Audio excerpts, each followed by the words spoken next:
the league has pulled the NBA All-Star Game to be played next February from Charlotte because of House Bill 2. That's the bill that requires transgender men and women to use the bathroom corresponding with the sex on their birth certificate. The NBA is reaching out to other potential host cities. Our week-long schedule of all-star events is how this statement begins from the NBA, and activities is intended to be a global celebration of basketball, our league, and the values for which we stand, and to bring together all members of the NBA community, current and former players, league and team officials, business partners, and fans. While we recognize that the NBA cannot choose the law in every city, state, and country in which we do business, we do not believe we can successfully host our All-Star festivities in Charlotte in the climate created by HB2. Steph Curry's hometown is Charlotte, North Carolina. He had been told the game would be moved right before our interview. Here's what he had to say. I mean, it's disappointing that my hometown won't be able to host the All-Star game as they had planned. Obviously, I understand Adam Silver's decision and see where it ends up, but obviously, unfortunate situation for the city, and it is what it is. What's the most disappointing to you about that decision? Just I know how much that would have meant to the city to be able to host, the greatest, NBA guys and celebrate the game of basketball. I know the league is in a position where they have to make a decision, and Adam Silver's made one, and we support that.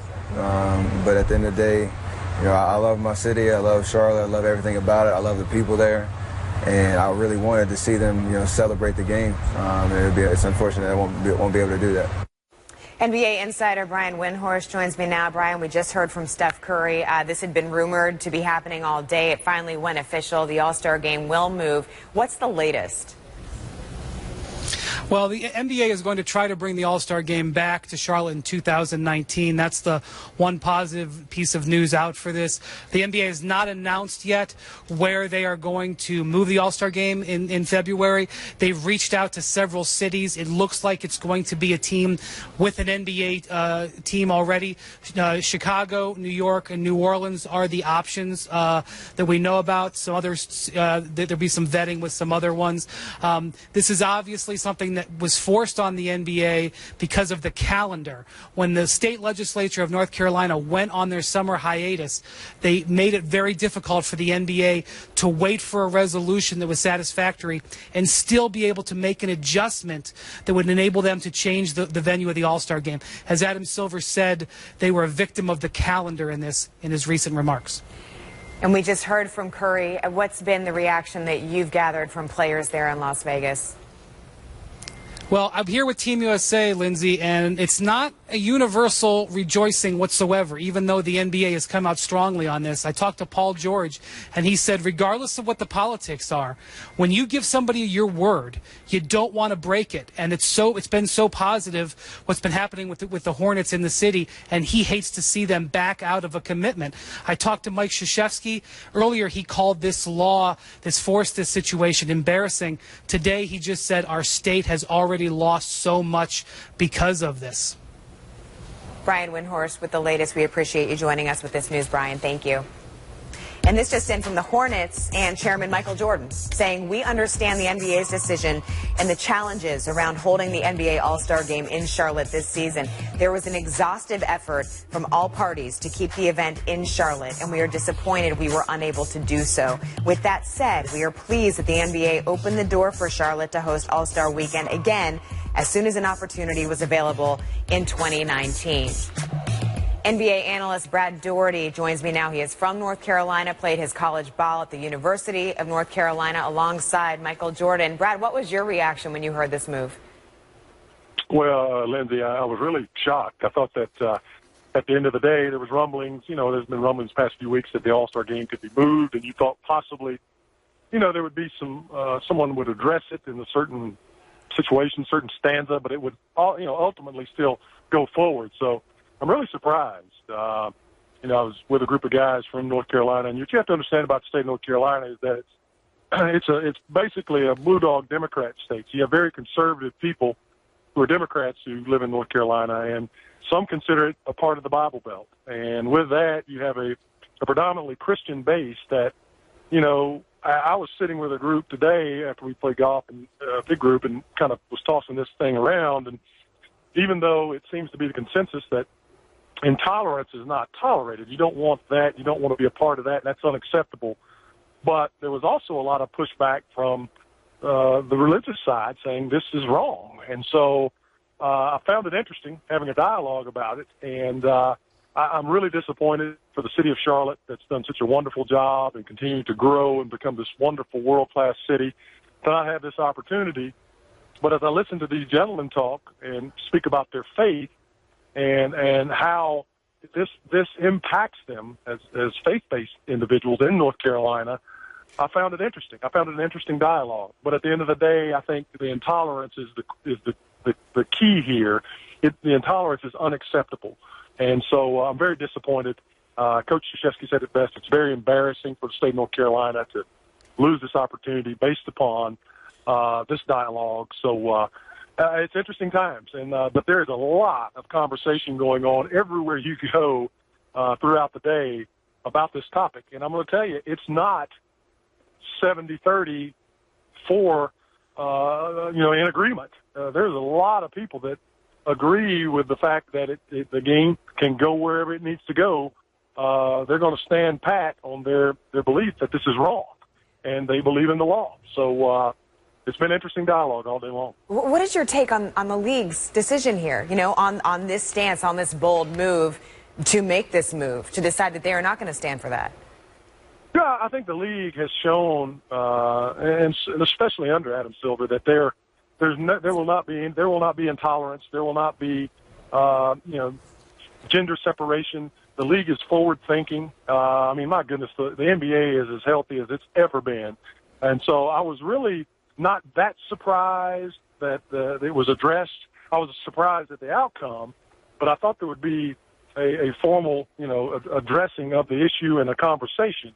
But it doesn't surprise me. And I think at the end of the day as well, you have to look at the financial ramifications of this topic and what happens to the NBA, what happens to the NCAA. NCAA, people can act like that's not a part of it. We're all just trying to do the right thing. But at the end of the day, there's a lot of money that's being lost by the state of North Carolina, by Charlotte, and by everyone involved. And huge dollars, not little bits of money. So that is real. And so the NBA, the NCAA, all these people, they have to do what's right, because you got to remember, at the end of the day, it's all wonderful, but it's about capitalism. It's about money, and it's about making money. But if you can do the right thing and make money as well, you got it pretty well figured out. Brad Doherty, thank you very much for sharing that opinion and what you're hearing down there in Charlotte, North Carolina. As you know, ESPN and ABC, we have a large hand in broadcasting NBA games. ESPN has issued this statement saying ESPN has demonstrated a strong commitment to inclusion. The NBA's decision is one which we fully support, emphatically illustrating that the league clearly stands for inclusion as well. Sports Center is brought to you by the new season of Ballers, starring Dwayne Johnson, only on HBO.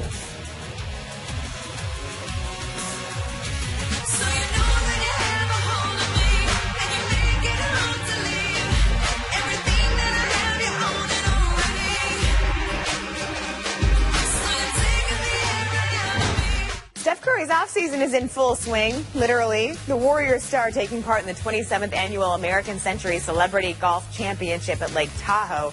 Curry, one of more than 80 celebrities in the field of the 54-hole tournament that tees off tomorrow. Steph Curry joins me now from the American Century Celebrity Golf Championship at Lake Tahoe. Steph, you have the 5th best odds to win this tournament. How competitive are you out there on the course? About as competitive as I am on the court. Really? I've been playing since I was about 10, and I love kind of the atmosphere, especially when you get to. I don't get to play competitive golf a lot. Obviously, I have a normal day job, but this is something I look forward to in the summer, to be able to come out here with some great other great athletes that have really excelled in their careers, and we all kind of come together and enjoy the game of golf. That's for everybody, so it's fun. Getting back to the season that just was, we haven't talked to you since that last finals game. What was it like for you getting over the finals loss?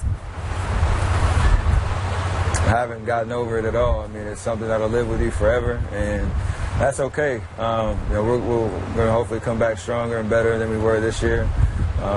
Hopefully put ourselves in position to be playing for another championship and get the job done. So, you know, Game 7 was a tough pill to swallow, and it'll hopefully make us better. So that's kind of the mindset. How did you personally deal with it? I mean, I took a lot of responsibility for you know, just not performing at the level that I expect myself to. And it's obviously the biggest stage that we can possibly have. And you feel that weight after the game's over with come down on you.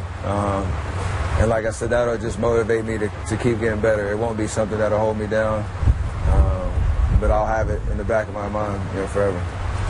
Your teammate Draymond Green dealing with the off-court issue, facing charges of assault and battery. His lawyer said today that it'll be resolved sometime after the Olympics, before the season. On the court, we saw the suspension during the finals. I know you guys are such a tight-knit group on your team. What kind of advice have you given him? I don't want him to change who he is, and he knows that. We've talked about it. You know, what we talk about will stay between us. But at the end of the day, you know, you got to be smart in certain situations. He knows that. Probably, you know, didn't handle it the right way, but everybody makes, you know, mistakes, and he's going to learn from it. To another teammate, a new teammate, how did you personally find out that Kevin Durant had chosen to come to the Warriors? I was in another time zone when he made that Monday. He made the decision, so I was actually asleep when he called me to let me know he was coming. And when I woke up, I had about 80 text messages saying, you know, congrats and all that. And I didn't really know what they were talking about. So when I saw he called, I kind of figured it out. And it was a good day, obviously, when you get a guy like Kevin Durant on your team. And exciting, you know, I'm excited for the new journey. It's going to be a different experience, a different team, obviously, and probably, you know, a tough transition to begin with, to figure out, you know, how we're going to play and how we're going to, you know, win games. And I'm excited to get out there and roll with him. How do you mean a tough transition? What do you expect? What should viewers out there expect to see? I mean, there's this. We have a lot of talent. Obviously, we have, you know, guys that are playmakers, unselfish guys, and we've established a style of play that's gotten us to this point in the last 2 years. So for a guy like KD that obviously demands a lot of attention on the court, on such a high skill level, and puts it on display every single night, you got to figure out the flow. And that'll come, like I said, because we have such smart guys that will figure it out. But you can't expect us, you know, in preseason just roll the ball out and be this super amazing team. It's going to take some work, some mental, you know, focus, and get out there and figure it out. 3 seconds left. You got a tie game. Who gets the shot? That's a great question. I mean, I would assume one of us is going to be open and be able to knock it down. And I know if I got it, I'm taking it. I'm going to, you know, try to make it, have that confidence. KD, Clay, Draymond, Andre, Sean, whoever. You know, we got options, so you never know where it's going to come from. All right, Steph, we're going to let you get back to the course, but first, later in our show, we're going to run your My Wish piece with 14-year-old Ashley Wagner, who's battling leukemia. I would love it if you could just give your perspective on what it was like for you to spend that day with her and her brother.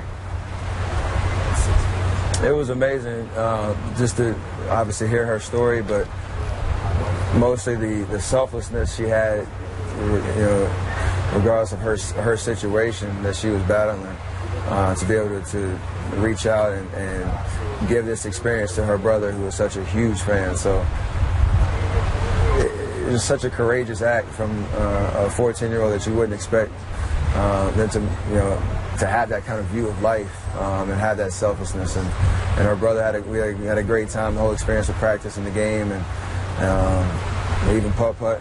It was an unbelievable day. Her family, there was such awesome people, and just try to bring a smile to their face in a tough time. All right, Steph Curry, thanks so much for taking the time to join us. Best of luck out there on the course, and tell Riley we said happy birthday. We know that she just celebrated one. I will. Appreciate it, Lindsay. Yes, ma'am.